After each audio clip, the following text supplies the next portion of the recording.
And I've got 901, and I'm sure others will join us. First of all, I would like to thank Luther Villagomez, or introduce Luther Villagomez, who's the Chief Operating Officer for Houston First, and then Amy Harris, who's the Director of Sales with the Austin Convention Center.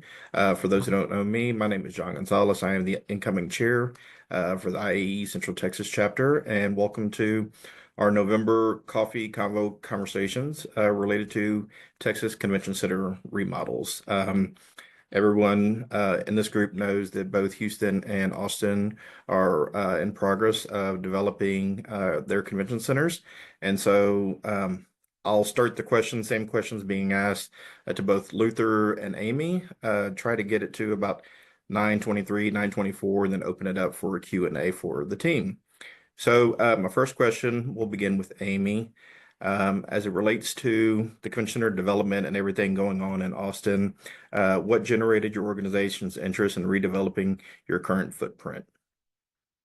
I've been working at the Austin Convention Center since early 2013, and we started working on it right when I got there.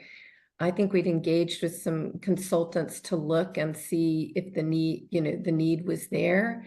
I believe the convention center leadership and Visit Austin's leadership before that felt like we were turning away a lot of business. So we started, just collecting data and maybe doing a little forensic data, like making sure we really had a good picture and a story of who we were. So, it turns out we were turning down about over 50% of the inquiries we were getting because we didn't have space for it. When you fast forward to today, I mean, it's so easy to justify it. We're the 11th largest city in the United States. We're the 60th largest convention center. Austin's a growing, thriving city, and we have a huge hotel community. And we just felt like we needed to, there was so much pointing to the fact that we were way too small for our market. Great. Thank you. And Luther, same question. The Houston First's interest in redeveloping the current footprint. Yeah, good morning. I think for the George R. Brown Convention Center, it was more about adding space and right-sizing our space. We have about 1 million square feet of meeting and exhibit space. We have real estate that is adjacent to us.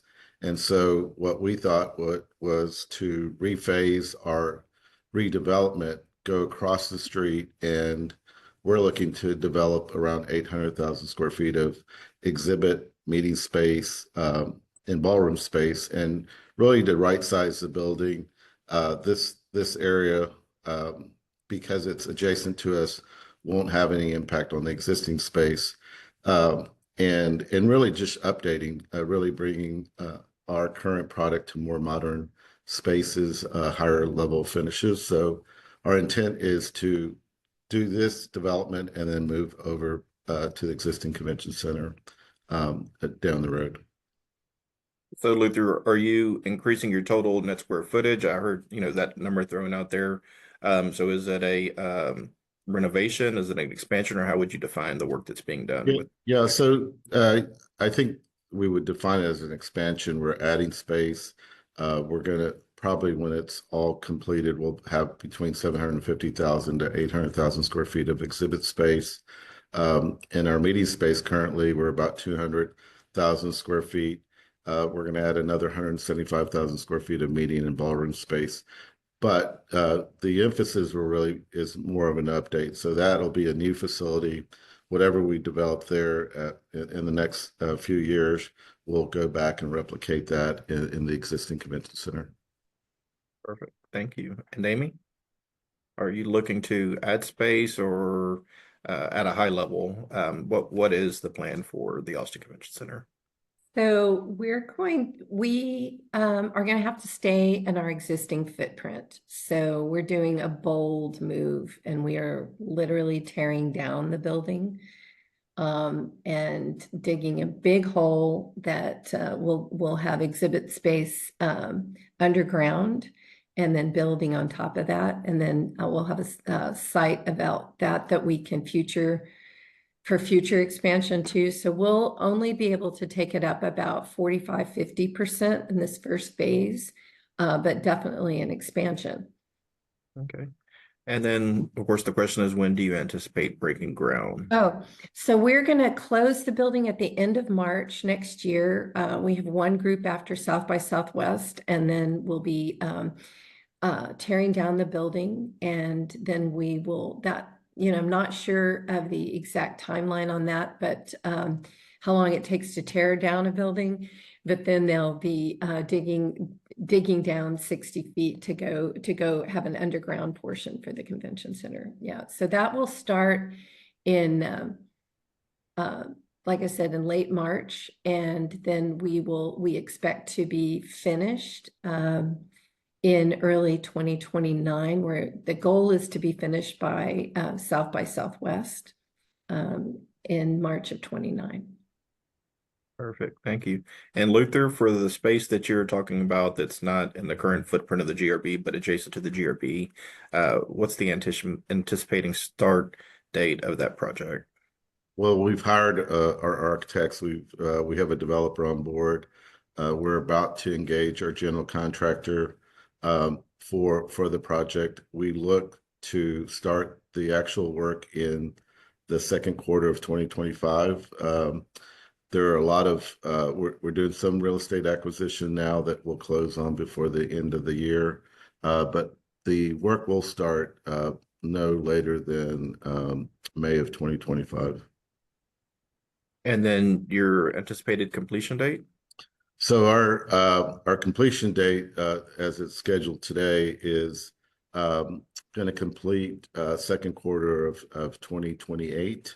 That work will complete the meeting space that I kind of described. It's about 800,000 square feet total of building footprint, about 275,000 square feet of exhibit space, and about 175,000 square feet of ballroom and meeting space that'll be adjacent to the convention center, the existing convention center. At a later date, we'll tie the convention center to the new space to the existing convention center. Got it. Thank you. And then, of course, in the community, I'm sure in your community, you're getting questions about the work that's going to happen. And of course, clients and our general service contractors in the industry have began reaching out with questions at a very high level. Is there anything that you'd like to share that potentially I have not asked at this point with the group, Amy? All right, it's getting rid of the dog noise. I mean, I think it's going to be a beautiful facility. It'll have green space that we currently don't have. I think some of the complaints about the convention center were that we were this fortress.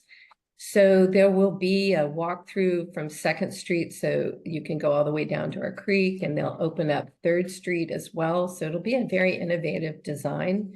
I think on a broad level, going 45% bigger, 50% bigger, that's really the big news for us. Okay, and Luther? Yeah, for our area, we've been meeting with stakeholders for the last 2 years. A lot of it, the Rockets are our neighbors to the front door of the new space. So we've been meeting with them often, or also stakeholders with the city of Houston, working with them on a lot of utility relocation. And then TxDOT is planning a large freeway project behind the convention center that we're coordinating with. So a lot of coordination between the stakeholders. I think ultimately our plan is that this would begin a transformation to develop to the south and create some entertainment space. So we're talking to landowners adjacent to the spaces to see what sort of possibilities there are for future development that will complement our meeting space, and then really how do we activate some of the other areas. The current footprint has a 12-acre park. It's got 2 headquarter hotels. But we look to see how we can further develop that to the south part of the south phase of the expansion. Yeah, if I could add, that's part, thanks for saying that. Part of the reason that we're gonna have those walkthroughs is that, also the I-35 is going to be lowered, and then there'll be a cap and stitch on top of it. So there'll be parkland. So that fortress that we were trying to get rid of will, then create that connectivity to the east side of Austin. So And if I go ahead, yeah. Amy, I'm sorry. And, you know, and to the park, the trail of parks that are going up and down Waller Creek, and that redevelopment's underway right now. So access to more green space as well. So in Austin, you will be building a cap park that will, bring more green space to the district around the convention center. So there's already a chain of parks that, and then we're very close to Palm Park, and then the Waller Creek is right next to us, and then there's a chain of parks that go all the way up along the Waller Creek. So it will be much more connected to that, and our space will just be able to merge right into that. Okay. So in size, post-development, 2028, 2029, where does that uh, you know, fit the building amongst, others in the country? So we'll still be we'll come down from the 60th to, somewhere in the mid-30s. That's what we're anticipating. So, and then there will already be the foundation and all the underground, everything ready to be able to build one more building on top of it in a next phase of expansion.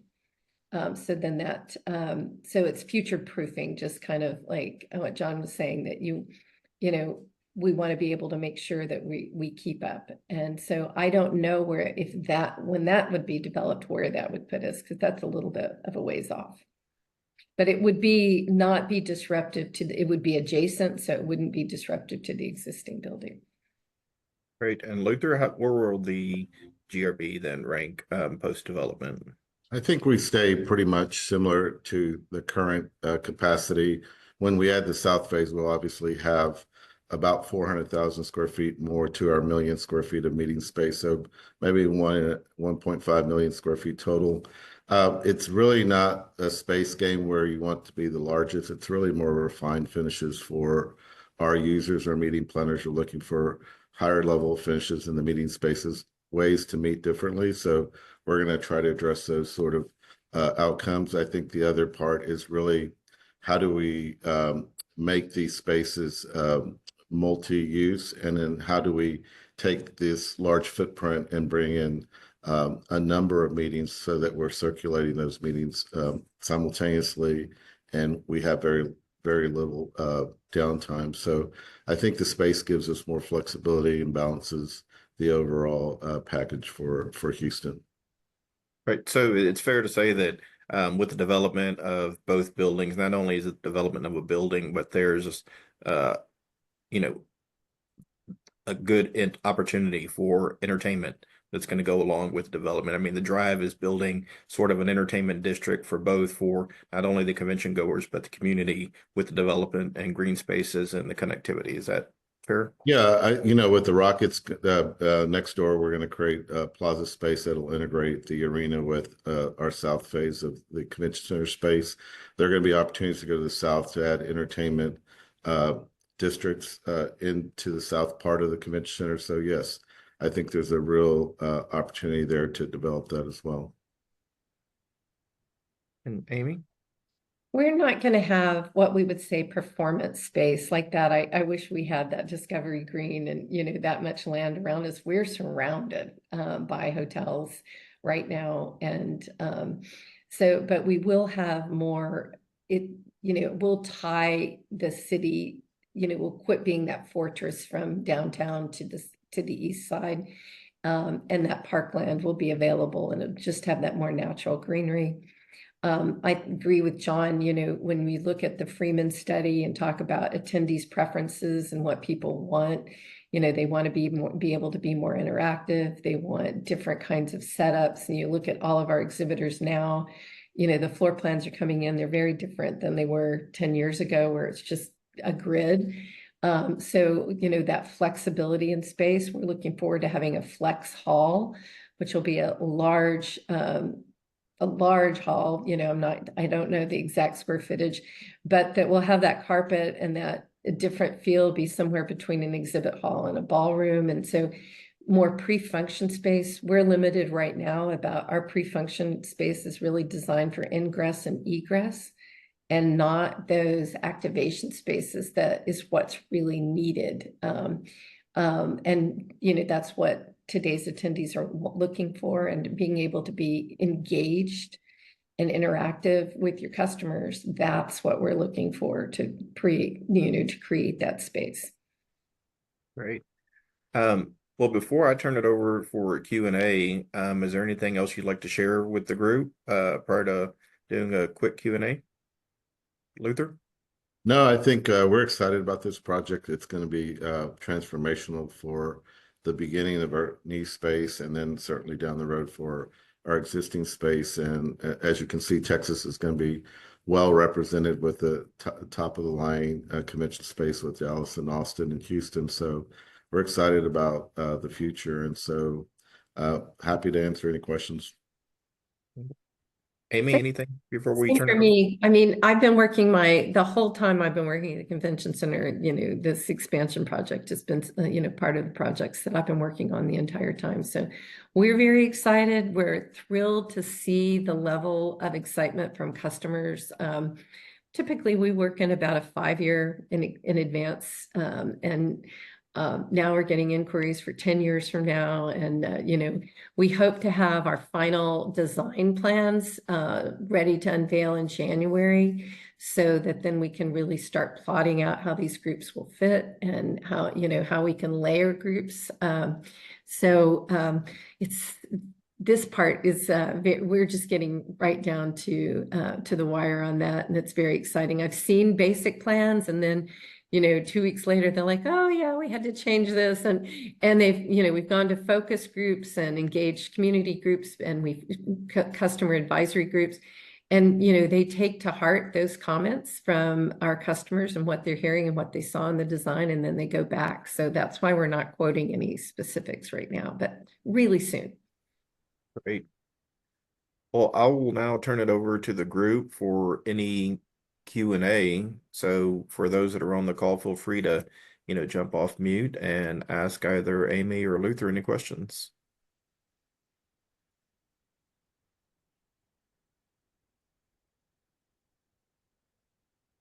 Oh, you guys covered it all. No questions. That's great.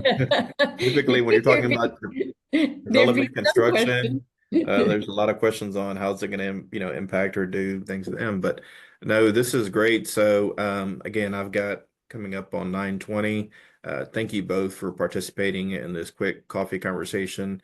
If there's this is our monthly coffee conversation, and we hit different topics, and we thought it was important as an organization to be able to talk about convention center remodels, as Texas being Dallas, Houston, and Austin are going to be going through the same thing at the same time. So if there's no questions, have a great rest of your week, and thank you for participating in our November coffee conversation.